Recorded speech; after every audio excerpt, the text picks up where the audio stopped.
I the, I've been telling people lately that what I consider myself is an image maker for screens, and I no longer assume that something's going to be seen on a big screen if I'm making a movie, nor will it be relegated to a phone. Um, be it short form, poem, music video, documentary, feature, television pilot, commercial, music video, or PSA.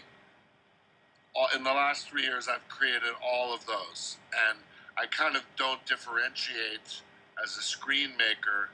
Um, I look for the song, the idea, the story, the content that excites me as a filmmaker, and can shift gears from one opportunity to another, and basically say, all right, well, if I pay my bills by doing X, that gives me freedom to go take a poem by David White and make a 10-minute film with portraits of people and make that for $600 and get that out on online distribution and really educate myself about social media and even the difficulties in placing stuff online, which has its own pitfalls and politics, the same as television, broadcast network pilots, feature films, indie music video. So when as a creator and just image maker and working with smaller crews or bigger crews, the budget always to me dictates the aesthetic and the crew size, and I never try to write or design outside of it. If I've been doing music videos for $3,000, $6,000, and I say, great, I'll just design around what I have and use smaller cameras and smaller crews, yet always try to find interesting locations in design around what I have. So the technology for me is really still about cameras.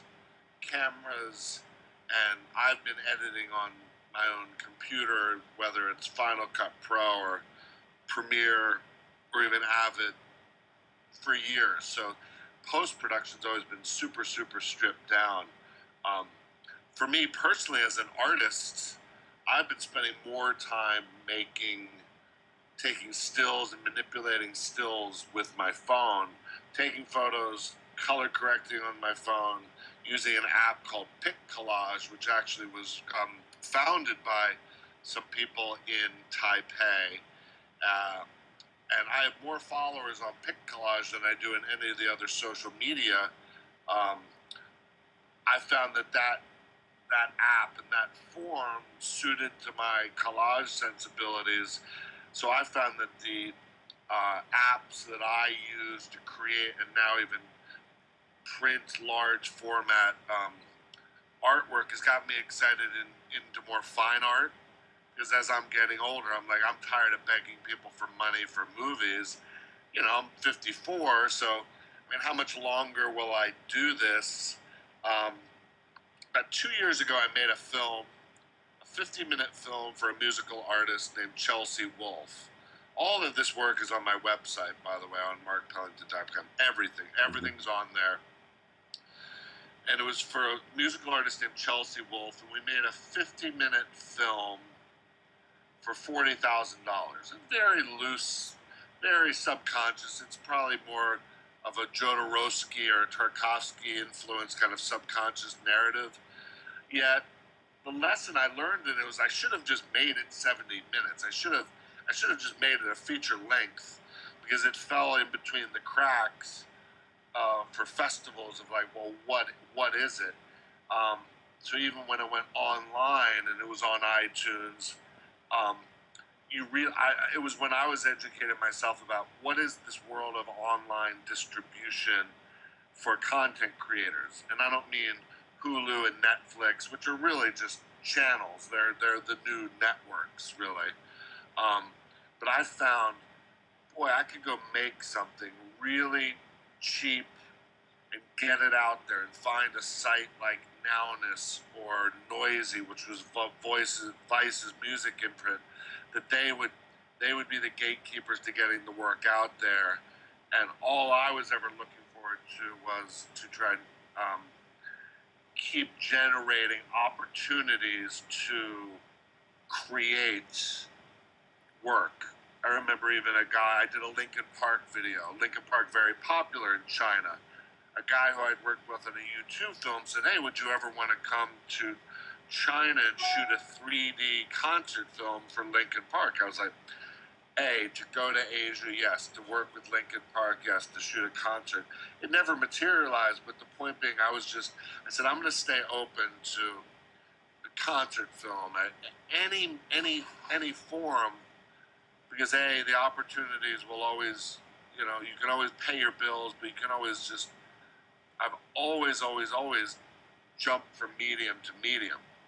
I would like to get more prolific in features, and the technology is allowing me to just write stuff now, commission scripts to say, great, this is a micro-budget script, or we're going to do this for 12 days for 300 grand, and try to attract talent to it, because it's such a talent-driven game. But even in talking to you, as I just generated a story, I was like, oh, maybe I should set one of them in China, and maybe I should make it a global story, because it's a story about our obsession with nostalgia, and from a generation that has generations that have no physical media, kids that have no pictures, no physical music, to older people who hoard that stuff. What is that relationship between objects and memory? And I'm just fascinated by that subject. So if I write this story, I don't know whether it's age just making me just try to work as fast as I can and keep moving and keep creating and create, an output, because it certainly changed. And even for me now, I do more television than I did before, because the world of commercials has collapsed the way the music business has collapsed, and budgets just getting smaller and smaller and smaller. And, big budget movies are like big budget commercials, and the middleman has gotten squeezed out. So that mid-range commercial director, which I was, it evaporates. Yet television opportunities are huge, and so you kind of have to just go where the work is, and go where the opportunities are. And I've been fortunate enough to have a skill set that can kind of adapt from one medium to the other, which I always love, which is always just fun. Can we talk a little bit about how you approach these different media, like the real nitty gritty of it? Like, let's talk about process a little bit, and then I want to get into sort of how technology specifically might be affecting things. But process, like if you're going to do a poem, because you've been sort of a pioneer in music video and short form poetry filmmaking. What's your approach? When you hear a song or you hear a poem, is your process the same, or is it different between a poem and a song? I'd say they're pretty much the same. They're pretty. If the text inspires me to start generating imagery, I kind of just let my brain go. On my site, there's a video I did for the Silver Sun Pickups, of a song called Nightlight, and it was a 2-day shoot with a crew of 7.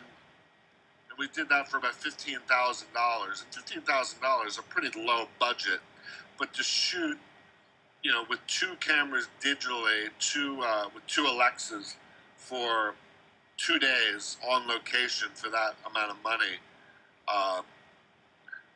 the process was real locations, find interesting real locations, don't build sets. Take advantage of what exists rather than try to build it. And with the poem, the David White poem, Honesty, I literally started filming people's faces as the foundation. And when I said, well, that's just going to be the first layer, and then I'll go shoot images to it. And when I started cutting the people's faces, I said, I don't know what other image is going to be more powerful than the human face reacting to the poem.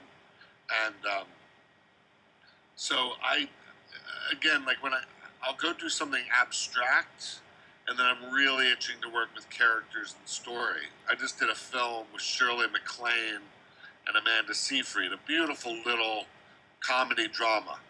I hadn't made a movie in 4 years. So I was jonesing to do a movie. And that was, that was like a regular movie, 25 days, pretty decent crew size, 2 cameras, dollies, a lot of locations. It felt like it felt like a $5 or $6 million movie. The new economy, we had to squeeze into 25 days instead of 30, right? Yep. But after finishing that and really loving character and story, I think I put my hand on the camera 3 times. Now, boy, I'm itching to just literally go shoot something.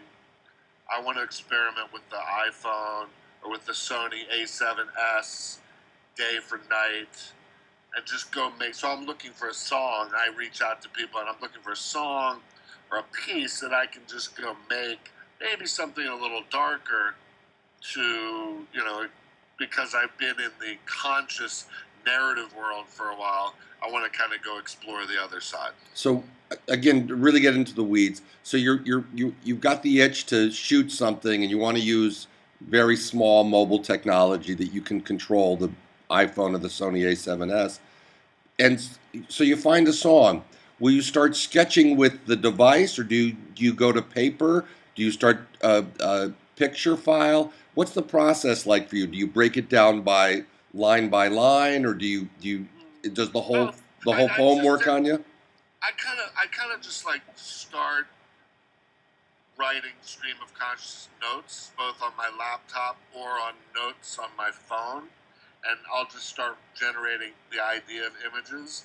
I might go through and pull scrap from the internet, like stuff that feels right tonally. I'll shoot my own stills and manipulate on Camera Bag. That's the app I use to find colors, and I'll then mix it through Pic Collage and start to find, is it faded? Is it hypercolor? Like, what's the tone?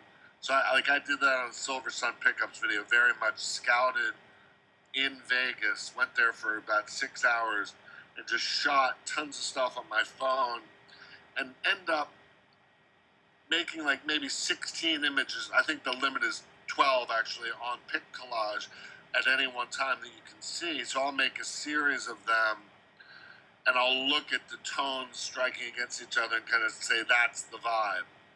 And are you listening to the song over and over while you're doing this? Always, kind of on a loop. Yeah. Like Linkin Park, for example, I showed them 3 different Pic Collage color tints. I didn't write a treatment. I mean, I didn't do a visual treatment. I wrote a verbal treatment, but I didn't illustrate it with lots of visuals. Nowadays, it's becoming more and more elaborate. The visual, even for a $10,000 video, they want large, elaborate treatments. And in videos, I have enough of a track record where I just say, it's not going to happen. Like, trust me, you're spending 10 grand, you're going to get something that looks like 100 grand. So on that level, though, I do use the phone as like a sketchbook.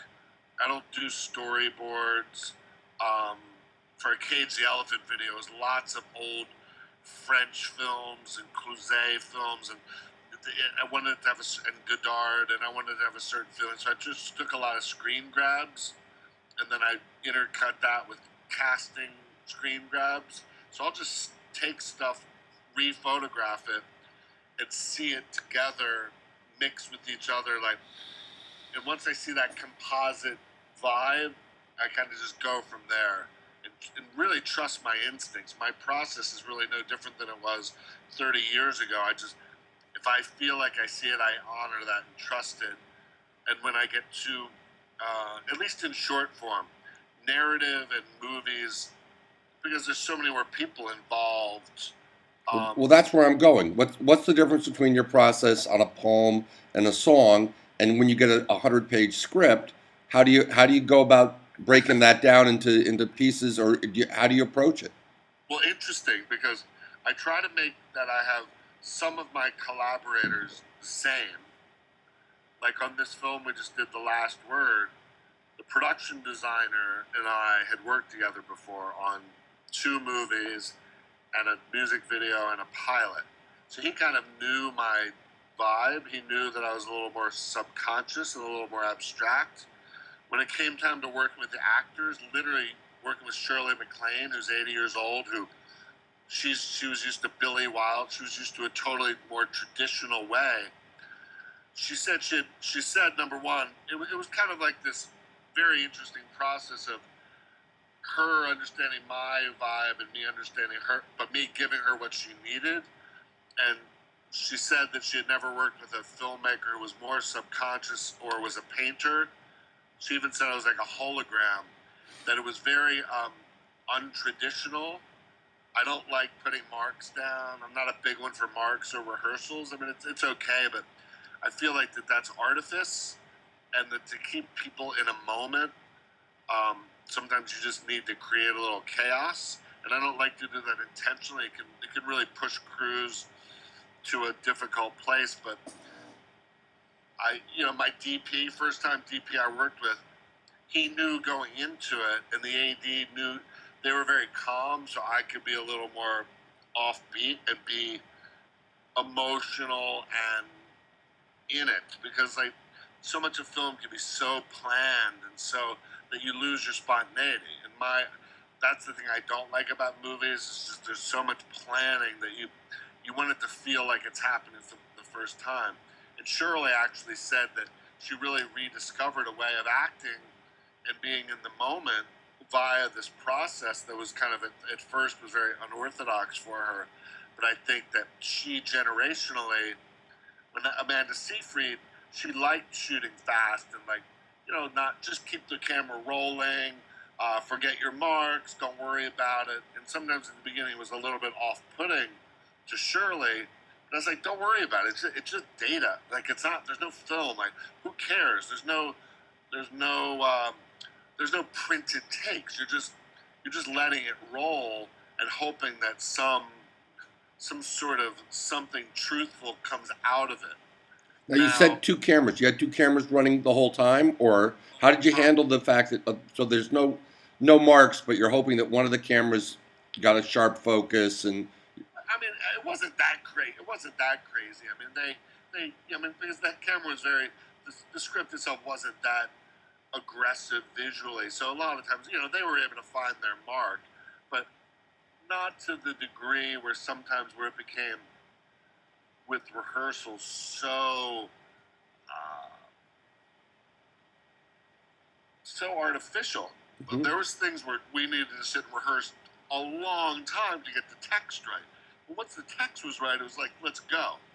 Do you know what I mean? Because that's the difference. So on set, you like to create this sort of more natural sense where they aren't worried about the technical limitations of the equipment, and the equipment is light enough, and you can run 2 cameras. Like these Alexas, these were pigs. These were just like, you might as well have been on a Panavision. It came from my last movie, I Melt With You, which was we shot on the 5D, which was really crazy, which was a crew of 7, and that was completely just like no lights, no nothing. Now in between, I'd done a lot of TV pilots and videos and shorts and like that Chelsea Wolfe piece, and sometimes you'd have 2 epics and decent size, like an old 16 mil. Mm-hmm. It's really, I think, trucks. How many trucks? And you need trucks when you got a lot of locations. As a producer, it's like, shit, I'd look at it and I'd be like, well, why do we have so many trucks? Like, well, because we're moving every 2 days, right? So that's why the budget's $4.5 million. I have another script that is a 30-day shoot for $3 million, but 22 out of 30 days are in one house. Now you can go into a house and use practicals, put LED strips, little thin LED strips behind door frames, above things. And pretty much if you design it right, you don't have to use movie lights. Maybe bring something through a window. And now with the Alexa, the sensitivity of those chips is unbelievable. There was full times on this film, 2 lights coming from outside, no movie lights inside, and you're going 360 and just following the actors around, and it was beautiful. So each DP is different, each story is different, each image capture engine is different, but you always have to know kind of, well, what are my resources? And when do you start thinking about this? Like with the movie you just finished, you knew you had big stars, an 80-year-old star who had worked in the Hollywood model. Did this affect how when you're reading the script? Was she attached, or you knew you were going to get somebody like her? So and I said we need 35 days, and I said, okay, well, I'm never going to get 35, and I was very steadfast, and we had a one line with the AD, and we had 30 days, and up until about a month before production, it was a very, very tenuous deal with the financier and foreign sales, and then the number kept shifting, and they said, well, we can get 28 days. And I said, but we need 30. Well, you'll get the 30 back. Well, sure enough, that never came back. Then the 28 got shoved to 27, and the bank loan changed its number that one day, and suddenly you've got a 50 grand shortfall. But you, as the filmmaker, you have to eat it. We didn't get financed till the day before we were supposed to start shooting. I mean, really funded. Now that's really terrifying. So you're in full pre-production like a traditional movie with a crew and everybody, or was it slightly different? For 5 weeks, yeah. So the financier, a company called Myriad, Kirk D'Amico, I don't know if you know them, they were funding it. Now, he had his ass out on the line. We already had a distributor, mind you, so we had a distributor and foreign sales already done. U.S. distributor, Bleecker Street, foreign sales, a lot of them done. Yet we still weren't fully financed. A California tax lottery, some money came in, a bridge loan fell through. So suddenly his company, he's backing pre-production, and his ass is on the line, right? So, I mean, to his credit, he pulled it through. Yep. Yet, what happened was it was just like, nope, we lost 26 days. And you're looking at the schedule, and the schedule's not expanding. You're like, well, wait a second, what scenes am I losing, or how am I? So you're constantly reacting.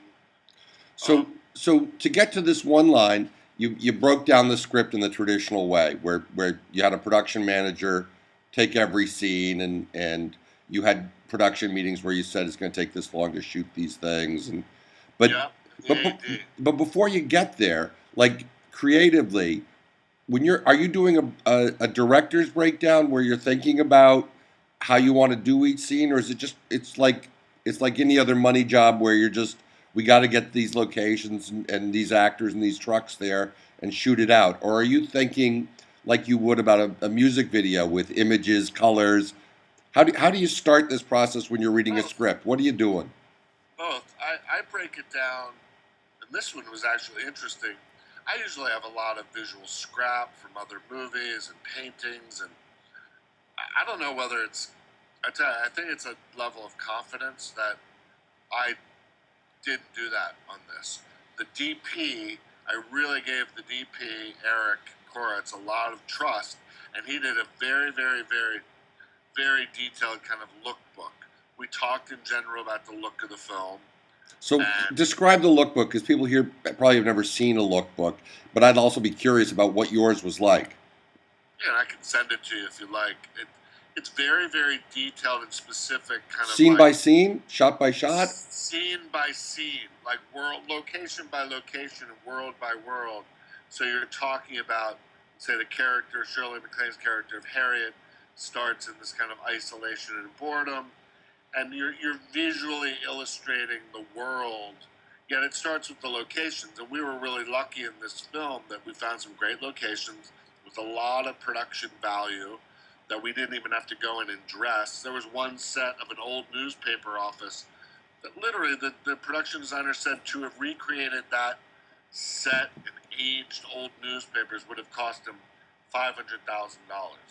And it was an existing old law newspaper in downtown LA that just felt like this analog relic. So we really got lucky with some great locations. And once we pieced them together, once I see it in my head, I'm like, the palette just was the palette. So you're working with the costume designer and production designer and the DP. It was kind of falling off the truck and telling us what it was. I said, I'm going to let it tell me what it is rather than impose it. And within 1 week, 6 of the 10 major locations came together. Now you're always fraught with and this is a problems. month before shooting. You're sort of still not sure, or 2 months. 5 weeks, a month. But So because we were really tight, I was like, I need everything locked 3 weeks before, or certainly we pushed up the tech scout earlier because I don't like tech scouting too late, because what happens is everybody tech scouts like, oh, I need this. And you're like, no, don't come 5 days before shooting and tell me that you need these light.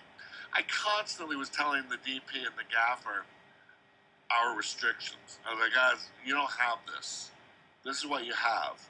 But they always want to push it because everybody always says they need everything. I say, look, trust me to tell you what you need. Because I was a producer on the film too. So my job was to just, as you said, to go back to Shirley. I was like, she's not going to work 14-hour days. She's going to be good for about 10.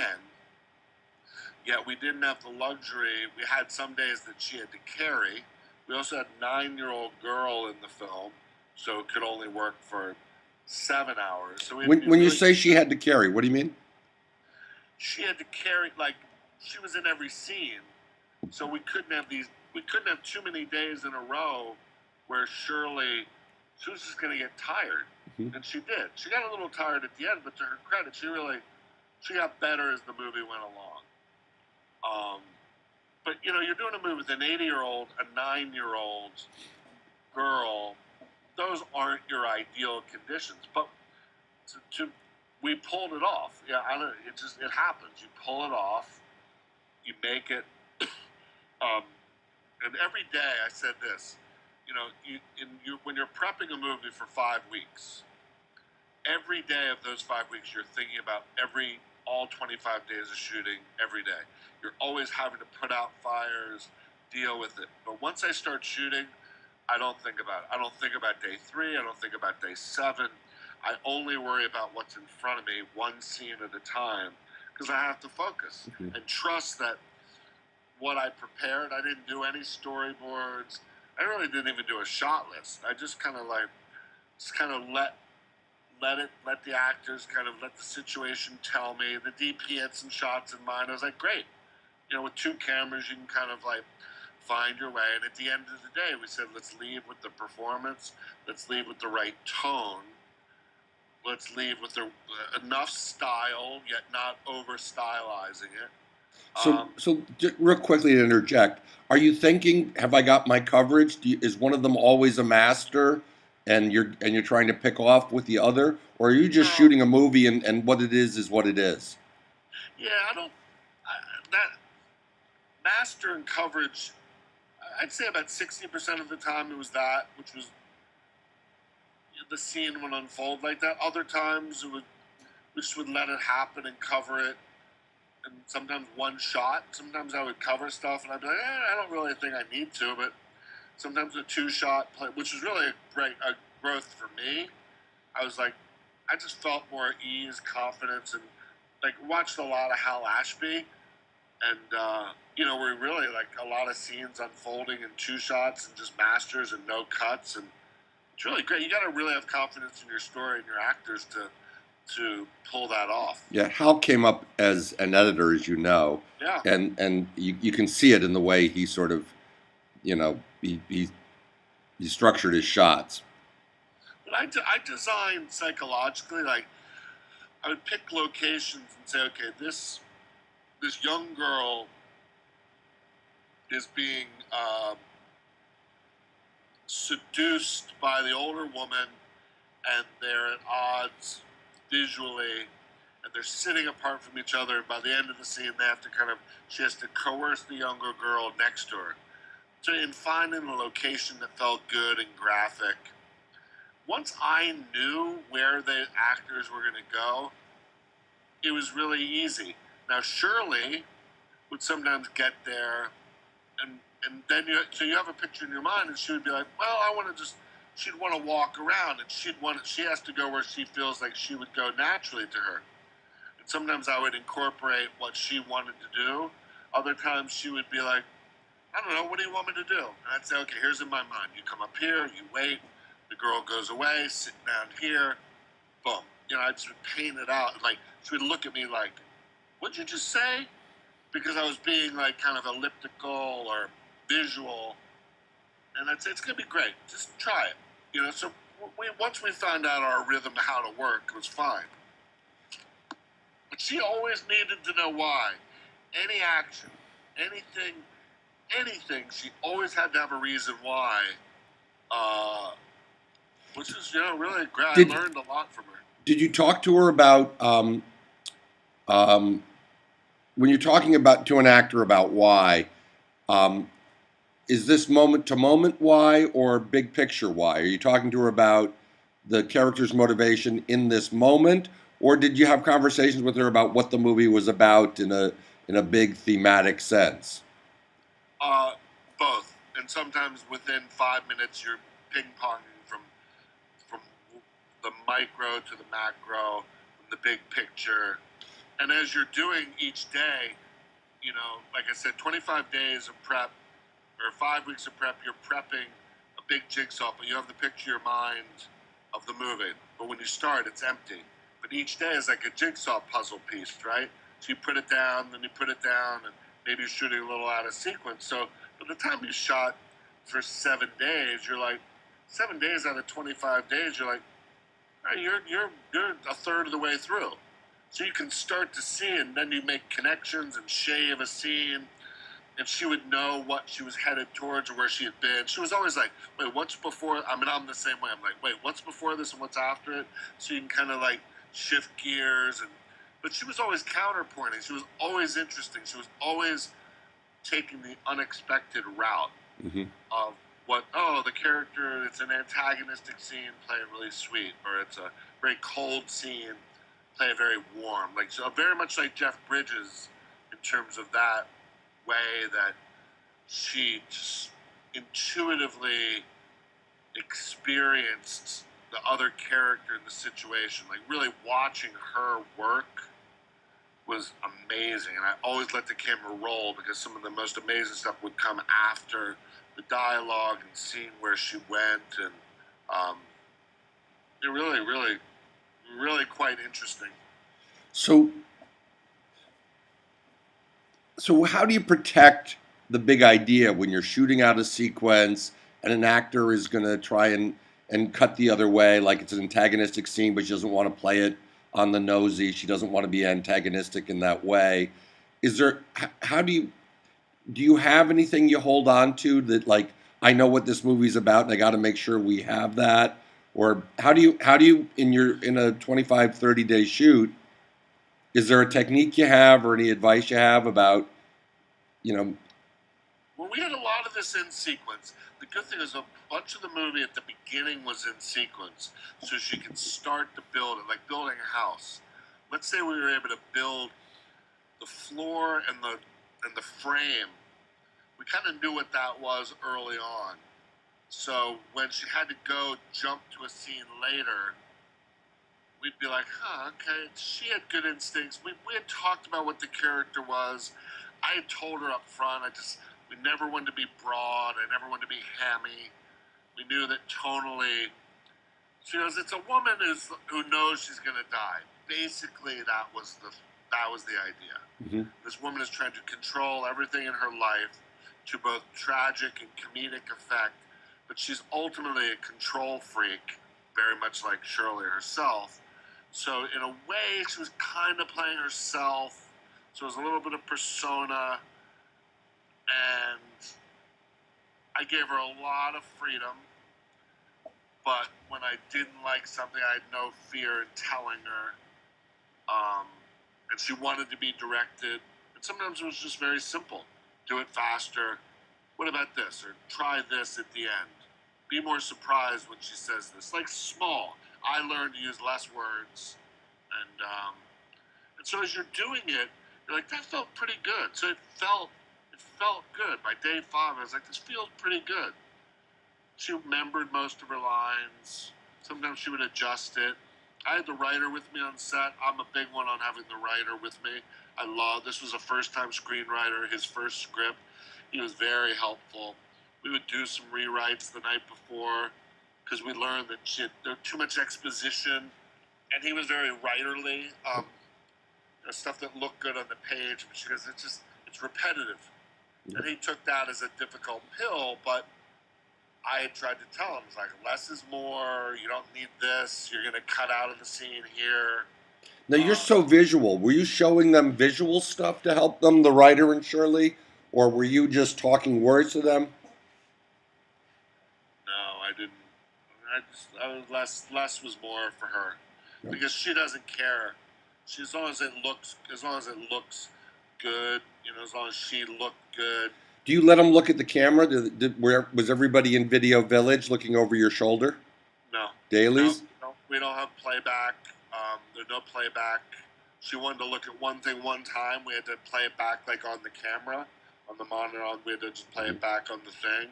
No, I don't like doing that. I think that's just, they have to trust me, and I don't. Yep. It opens up a can of worms, Yep. Now, she wanted to see dailies, but I never let her. I just never gave them to her. So let's change the subject or expand the conversation to new frontiers. You're doing, you use apps, they call them APPs sometimes here, to put stuff out there online. You don't make money from doing that, by and large. When you put stuff online that you created yourself without a distributor, are there ways to monetize? Is there an app you're using that you think, I could actually support myself doing this with this app and be a solo filmmaker? Or do you still rely on distribution and television and feature film companies to pay the way? Yeah, I haven't found in the little stills or short pieces that I put online for them to be monetized. I haven't found it yet. Yep. And usually it comes that the opposite is then you have the creative freedom. So yeah, I mean my dream is to just keep making stuff. I tell you, after doing a movie though, I love making all these short things, but they just get swallowed. There's so much shit out there. There's just so much content. And what I liked about a movie, and we'll be done with it in the fall, is it'll be there forever. You just wrapped a couple weeks ago, right? Not even. A couple weeks ago, yeah. Cool. But it's there for, it's just there for, it just feels like when you make some of these short things, they're out for the day, ooh, yeah, there's a little bit of a buzz about it, and there's so much stuff. I mean, every kid and every person and everywhere is just there's so much content out there, and there's so much, whereas the film has a long-lasting quality to it. Yep. And so you like working in the creative space, but you're not looking at the online stuff that you are in charge of as a source of revenue or apps or things like that. You think that making traditional movies, and even though they might be distributed on an online platform to make money, I would do it. I haven't met anybody yet. I was thinking about hiring this. There's a young woman that is totally on that. She just knows that world, and whether it's apps and VR. I know Chris Milk and have done some demos with VR stuff. I'd love to get into that and make a piece for that. I'd love to do a museum piece. I'd love to, if somebody said do a series of 51-minute pieces for Samsung, or it's like any kind of create any kind of art or media or content and be paid for it would be great. I've been thinking about maybe hiring this girl just to kind of try it for a year and see if she can generate some opportunities for me, such as what you're talking about. Like, that's what I did with social media. I hired somebody, and it wasn't crazy. I said, this was before I was on Instagram, just tell me, educate me. Tell me what the platforms do, what I can do. And I would make little videos and put them on Instagram. I just found it was a lot of work. It was a lot of, like, to do something every day and create a blog and update it. Like, I like Facebook. I like just, you find your way in it. Everybody finds their way. I definitely love making stills and putting them out there or doing something and sharing with friends, like such as yourself, and reconnecting with older friends and meeting new people and really finding that community of support and sharing is really great. Like, look, you could say, hey, do you want to come to somebody watches this and says, do you want to come to China and make some stuff? And we're like, great. I just started getting reps for commercials in South America and Canada and Europe just because I had never had a rep. I was like, the more I could travel, the better. But I've been a single dad for a long time, and my daughter was younger. Now that she's older, I can do those things more. Yep. Yeah. Does she want to learn Chinese? Sure, she'd love to. Oh, anytime to travel, she loves it. Well, let's talk a little bit about VR because HTC is here. I'm not going to take too much more of your time, but HTC is the Taiwanese cell phone company that has come up with the Vive, which is their VR solution, and I've tried a bunch of them. It's not clear who's going to be. It's like the Betamax VHS days where there's competing technologies, and the best technology may not be the one that wins. Marketing and all that matters too, and what content's available on it. But you say that you know Chris Milk, who's done some interactive stuff, has been sort of his thing for a while. What would you like to do in VR? Have you had enough VR experience that there's something that is there something that suggests it's a different media to you, or is it too early to say that? Is it just like it's another way of expressing yourself? What are you thinking? Well, yeah, I had Chris show me, and every time when he showed me the demos of what they were doing at Verse, and I was blown away by the immersive. I was constantly, I had the goggles on. I was like, all right, can I move the camera? Well, no. Okay. And I was asking, like, okay, can I zoom forward? No. And so I was constantly like, he was telling me the limitations of it physically, even though you could go to a field in the middle of Africa and really in a 360 learn about a woman living with AIDS. Like, unbelievable, the experience, like truly the 3D surrounding experience. You were a person with a hand on your shoulder. It was mind-blowing. The empathy and the educational opportunities are amazing. But I kept on asking technically. I said, oh, can I do this? Can I do that? No, it had to be static and just kind of rotating around. And then he also explained how expensive it was to stitch it all together in post-production. That it's not just a, hey, go shoot this with this app and put your cardboard things on. And I've seen the poor man's version, like the New York Times thing, and I've also done Oculus. I tried that and got nauseous from that. That David White honesty piece, I said, God, that would be a really brilliant, like, immersive experience. The same way I had been interested in doing, like, installations, like in museums, or, just kind of going into a physical space, which I had a little bit of background with U2 and some earlier, like, 90s stuff in New York that I kind of veered away from. But that idea of inviting people into a spectacle where like a movie theater, but you're surrounding them on all sides. It's not just a proscenium experience, a 2D proscenium experience. Surrounding people in that and controlling them is a great thing for a filmmaker. That's why I was reaching out to Chris to be like, hey, I want to make something. I just like to be assigned stuff like, hey, go make something. Right. So learning about the technology and drumming up the money for that, I don't have that business sense right now. But if somebody hired you to work on a VR project, you'd be down. Oh, I'd love to. And I'm trying to reconnect with producers I know that have a sensibility in these different mediums. There's not that many producers that understand VR and movies and TV and short form.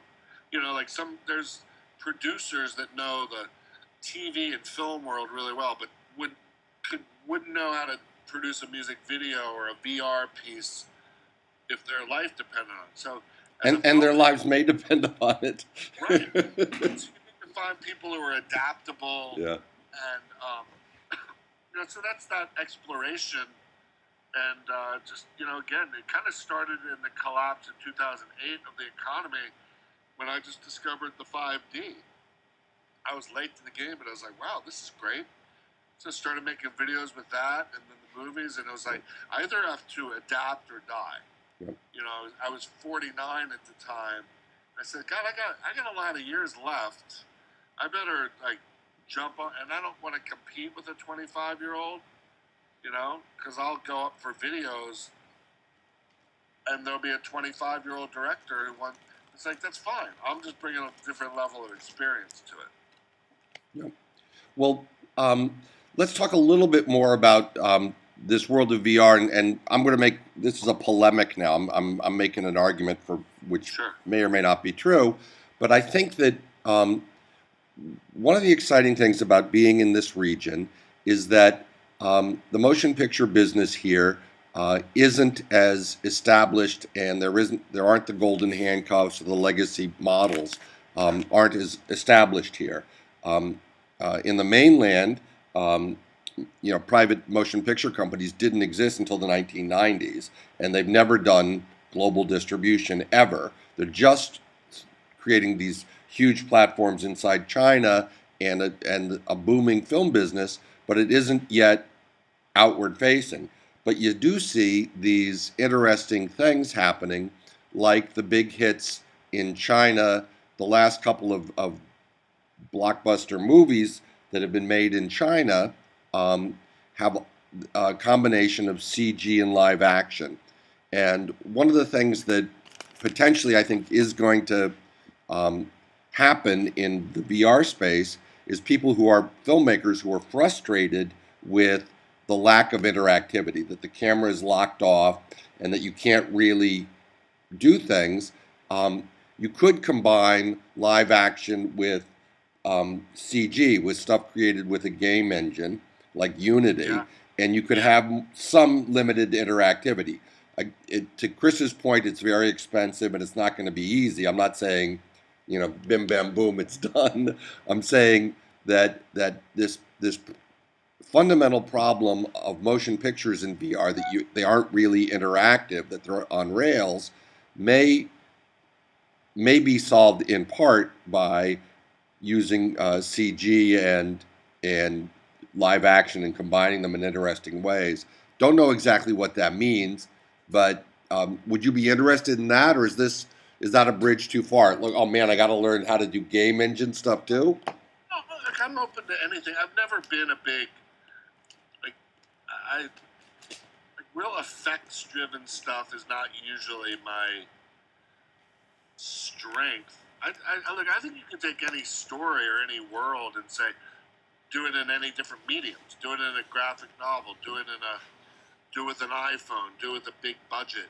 Well, that's the assignment I'm going to give people this afternoon. That's exactly it. I'm going to say, here's a story. We've talked about traditional, episodic TV, serial TV. Actually, maybe before you go, we can have a little conversation about that. But I'm going to say,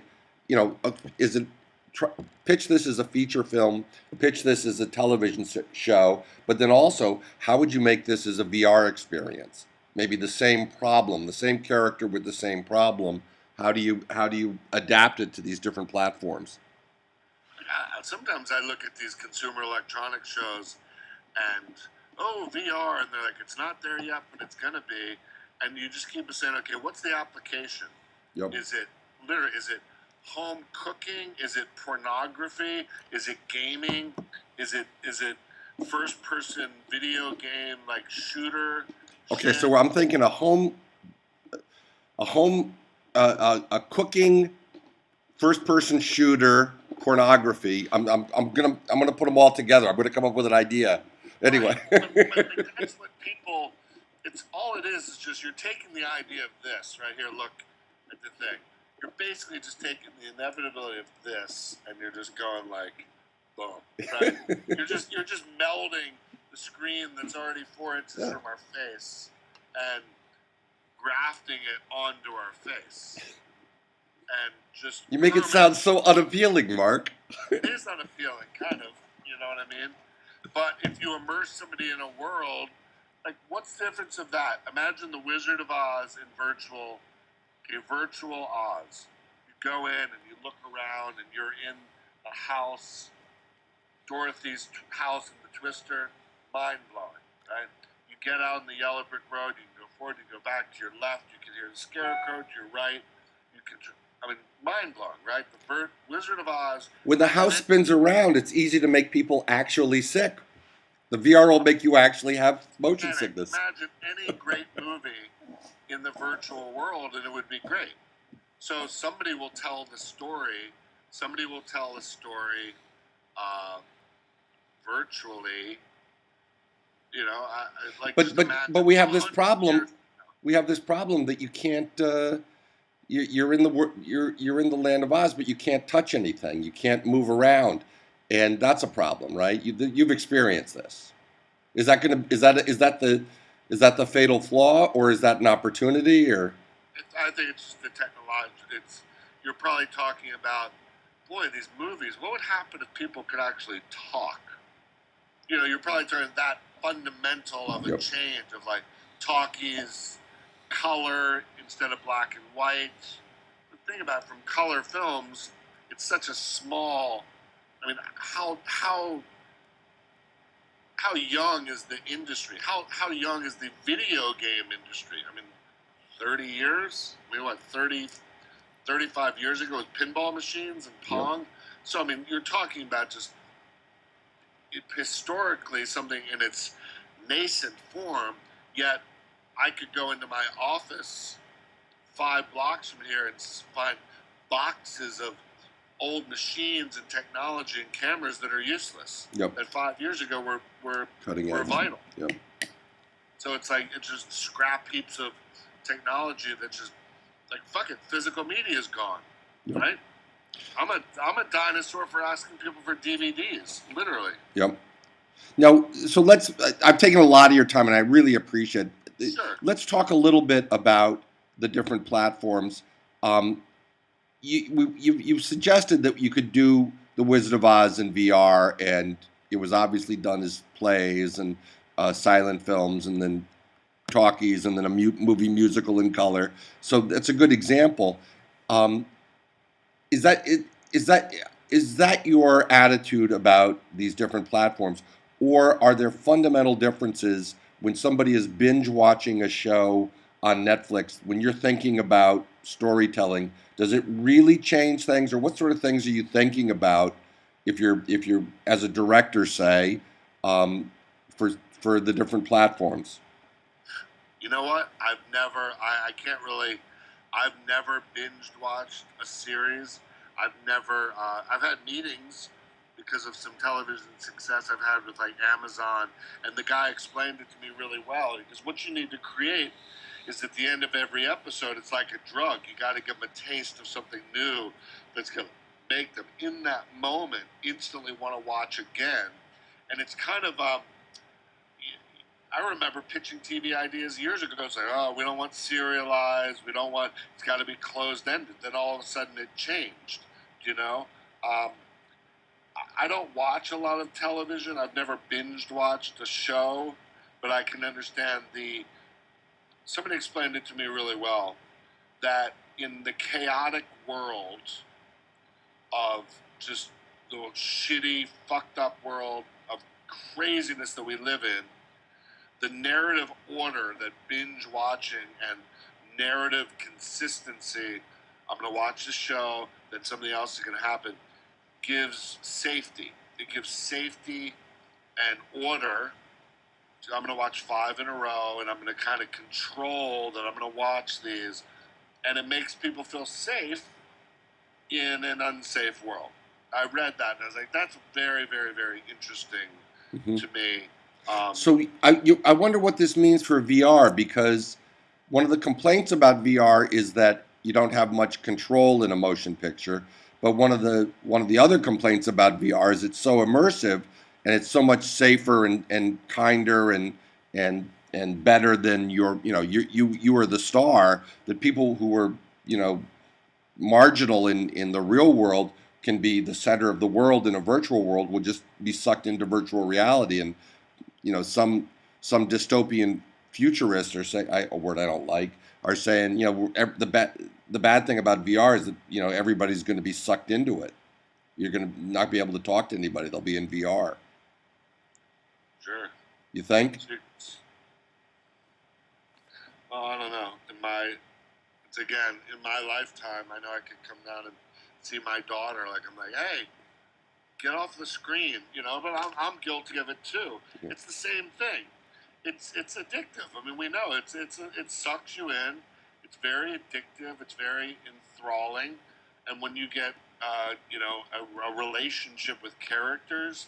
I remember Jonathan Lippman years ago.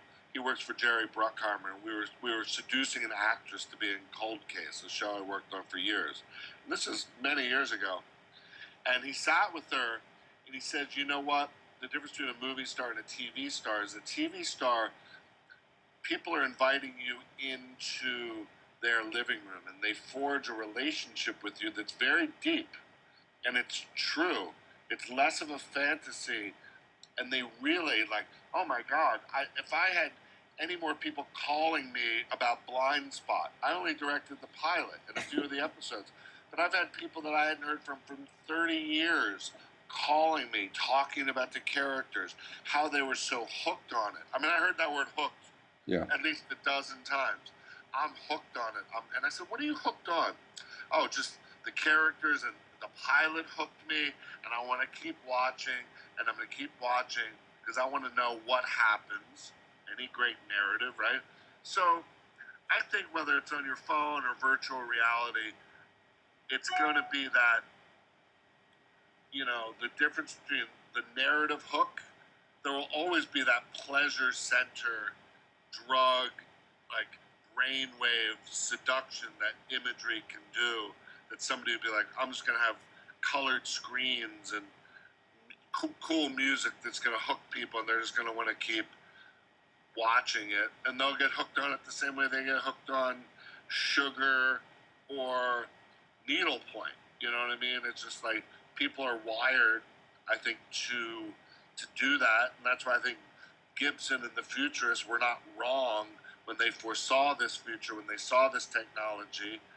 And to look at utopian and dystopian films and literature, and I was reading this thing, Jennifer Egan and George Saunders were writing this kind of like, how do you write fiction for a future? It was in the New York Times Magazine.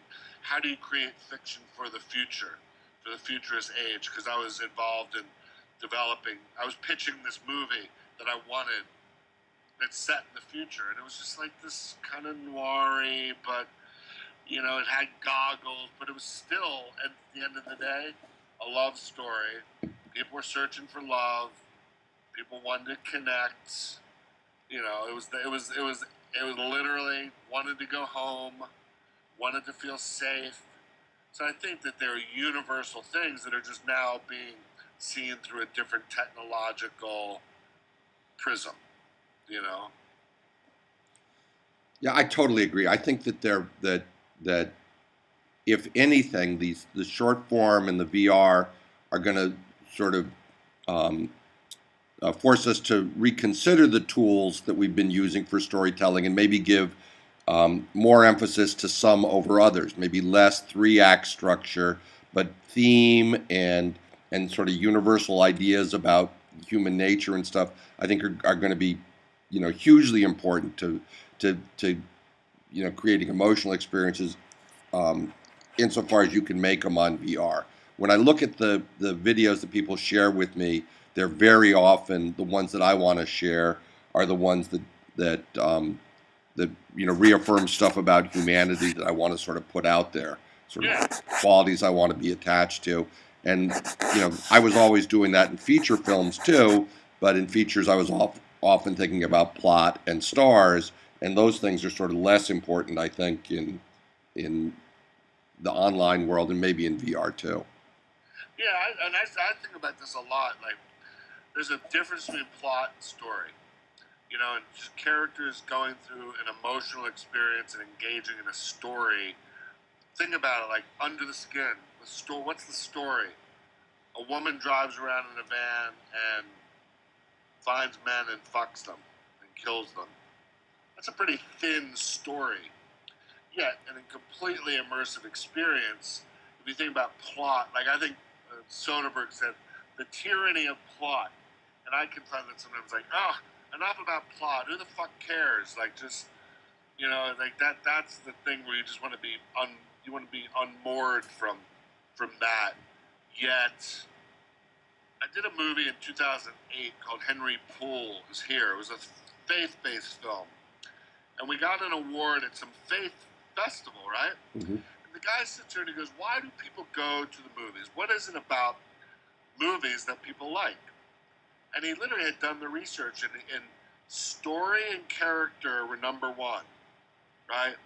Then theme, then plot, then visuals. It was like, so if you go watch a movie that's just got a great style, i.e. Terrence Malick's new movie, beautiful. I walked out. I mean, I personally just wanted more. I wanted more story. I just wanted a little more of a narrative engine to hang on to, and he would have had me. But it was so fragmented. I just felt like, God, doesn't even have the structure of a 3-minute YouTube video. There was no beginning, middle, and end. It was just a series of moments. So it was like it was fluttering really fast through Instagram, right? And people were whispering. That's what I like. Yeah. So, to each his own. That's my feeling, I'm going to name my company 31 Flavors, because that's what my mother said. I remember, she goes, well, some people didn't like the movie. That's why there's 31 flavors. I said, of course. Thank you, Mom. Mark, I can't tell you how much I've enjoyed talking to you. It's been great. Too long. Been too long. I love you, and I love your work, and maybe I can. It's okay to put this on the web. We have a website where students look at this stuff. Oh, anytime. Thanks. Anytime you want, and I encourage them and try to go to markpellington.com. Follow me on Facebook. Join me on Instagram. But like all the work, everything I've talked about is on the website. And people can just it's all my process, the history, stills, everything's on there just for people to dive into.